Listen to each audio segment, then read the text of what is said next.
ভেলায় খেলতে গিয়ে বানিয়াদহ নদীতে নিখোঁজ শিশুর দেহ উদ্ধার। মঙ্গলবার সকালে বছর নয়ের ওই রনিক ববি দাসের দেহ উদ্ধার হয়। ইতিমধ্যেই মৃতদেহটি উদ্ধার করে ময়নাতদন্তের জন্য পাঠিয়েছে পুলিশ। উল্লেখ্য, গতকাল শৌচকর্মের নাম করে বাড়ি থেকে বের হয় দিনহাটা ১ নং ব্লকের গিদালদহ 1 গ্রাম পঞ্চায়েতের RK 65 বছর নয়ের শিশু রনিক রবি দাস। এরপর সে বানিয়াদহ নদীতে থাকা একটি থার্মোকলের ভেলায় খেলা করছিলেন।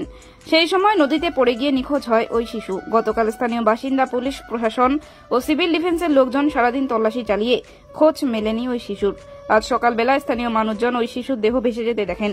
এরপর স্থানীয়রা ওই শিশুটিকে উদ্ধার করে বাড়ি নিয়ে আসেন। খবর পেয়ে পৌঁছান দিনহাটা থানার পুলিশ। পুলিশ দেহটি উদ্ধার করে ময়নাতদন্তের জন্য পাঠায়। এই ঘটনায় পুরো এলাকায় শোকের ছায়া নেমে এসেছে। ওই নদী থেকে এসেছিল সকালে উঠে কি শুনলে? কি সকালে ওই ঘুম থেকে ওইটা আর হলে আমার কাছে ঘুমায়, কাল আজকে ওর দিদির কাছে ঘুমাইছিল। আর ওই দিক থেকে ওইদিকে বলে ওই সকালবেলা উঠে ওই গেল নদী, বলছে নদী যাবো পায়খানা করতে। ওর দিদি মানা করেছে, তবু চলে গেছে।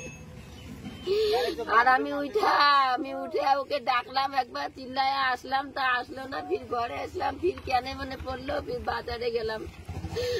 বাজার থেকে খুঁজে আইসা নদী গেলাম, বাবা আমার নাই। এখন কি খুঁজতেছে? প্রশাসনকে জানিয়েছেন? প্রশাসনকে জানিয়েছেন? কত বছর ওর বয়স? 9 বছর বয়স। নাম কি? রনিক। আপনি কে হন ওর? ওকে মানুষ করেছি 3 মাসের বাচ্চা। ওর মা নেই? ওর মা মারা গেছে, আমি মানুষ করেছি, আমার ভাই এসে। আপনার নাম? আনসার দেবী।